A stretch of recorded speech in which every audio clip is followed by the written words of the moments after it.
राधे राधे, जय श्री कृष्णा। तो सुबह सुबह आज हमारे लाला के लिए हो गया था कुछ ज़्यादा हैवी खाना, क्योंकि उनके लिए आज हमने बनाई थी पूड़ी वूड़ी, घर में बनी थी सबके लिए, तो मैंने उनका भोग लगाया। लेकिन अभी मुझे भाव आया कि मैं लाला के लिए थोड़ा सा लाइट भोग बनाऊंगी।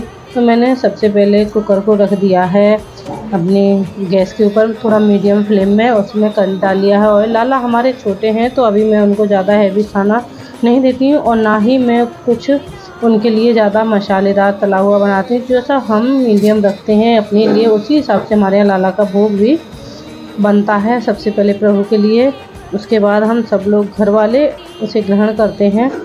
तो हमारा लाला एक तो छोटा है, इस वजह से भी मुझे उनका ख्याल रखना पड़ता है, और दूसरा सब लोगों के हिसाब से भी मुझे ये देखना पड़ता है कि लाला का भोग भी सबको प्रसाद रूप में मिल जाए। उस हिसाब से मैं खाना बनाती हूँ। तो सबके लिए, जब लाला के लिए खिचड़ी बन रही थी तो सबके लिए मेरा भाव था कि जो लाला के लिए खिचड़ी है प्रसाद बना रही हूँ मैं, वो सबको प्राप्त हो जाए। उसी हिसाब से मैंने बनाया, क्योंकि हमारा भी सुबह थोड़ा सा भोग हैवी हो गया था।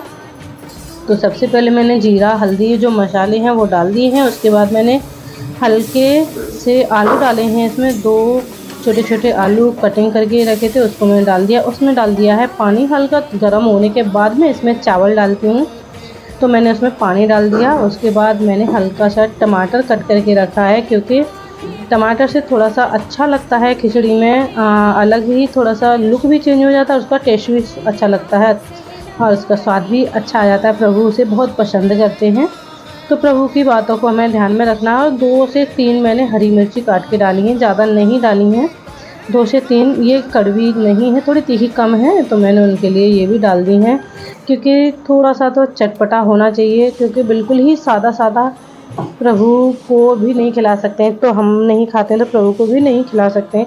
उस हिसाब से ही मैंने प्रभु के लिए भाव रखा और उसे मैंने खिचड़ी को बनाया। हल्का पानी कम लग रहा था मुझे, तो मैंने थोड़ा सा और डाल दिया है। और उसके बाद स्वाद अनुसार नमक, इसके यहाँ ज़्यादा खाते हैं वो ज़्यादा, और मैंने डाला है इसमें थोड़ा सा मीडियम। ना मेरे यहाँ ज़्यादा खाते हैं नमक और ना ही कम, तो मैं प्रभु के लिए भी वही रखती हूँ। उसमें मैंने चावल को धो के अच्छे से 2 से 3 बार चावल को धो लिया है, और उसके बाद मैंने उसमें कुकर में डाल दिया है। उसके बाद मैं ले लेती हूँ दाल मूँग, तो उसे भी मैंने साफ़ कर लिया है। मूँग दाल को, उसे भी मैंने साफ़ करने के बाद अच्छे से 2-3 बार डाल दिया है कुकर में। और अब मैं कर देती हूँ कुकर को बंद अच्छे से करछी से हिला करके, क्योंकि जब भी कुकर को हम बंद करते हैं तो एक सीटी आ जाए तभी हम कुकर को, अगर हम बंद कर देंगे गैस को, तो वो अच्छे से पक जाएगी।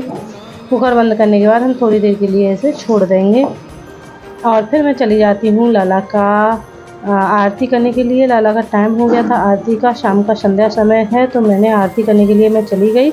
यहाँ पर आ गई थी कुकर में सीटी 1, और उसके बाद मैंने इसे इंडक्शन से हटा लिया। और उसके बाद अब मैं इसे खोलूँगी, लेकिन थोड़ी देर में, क्योंकि अभी ये तुरंत ही नहीं खोलना है।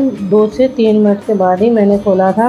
बीच बीच में मैं अपना काम करती रही, लाला की सेवाओं का भी ध्यान रखती रही, और बाकी के जो मेरे काम हो जाते हैं डेली के, मैं उसको भी करती रही। क्योंकि घर में काम इतने सारे हो जाते हैं, थोड़ी व्यस्तता बहुत ज़्यादा हो रही है और सारे काम ही करने पड़ते हैं।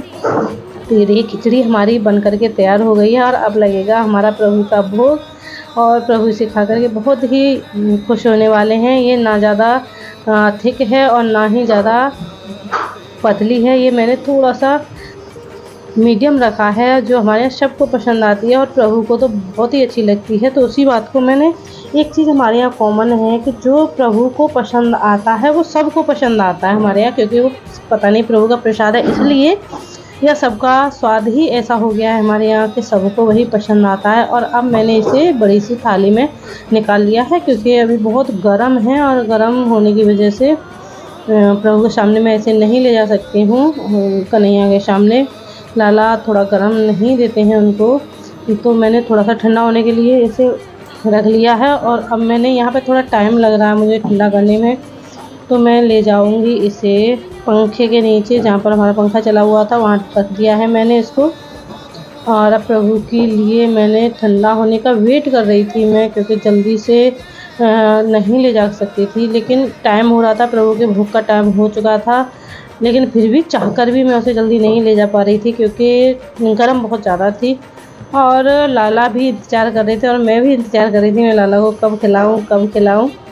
तो थोड़ा सा वेट करने के बाद ये फाइनली हो गई थी ठंडी और हम जैसे प्रभु के लिए भोग लेकर के जाते हैं तो प्रभु बहुत ही खुश होते हैं और खुश होने के बाद वो अपना भोग जितनी अच्छी तरह से लगाते हैं तो हमें भी शांति मिलती है, बहुत ही सुकून मिलता है कि लाला ने भोग बहुत ही अच्छी तरह से लगाया है।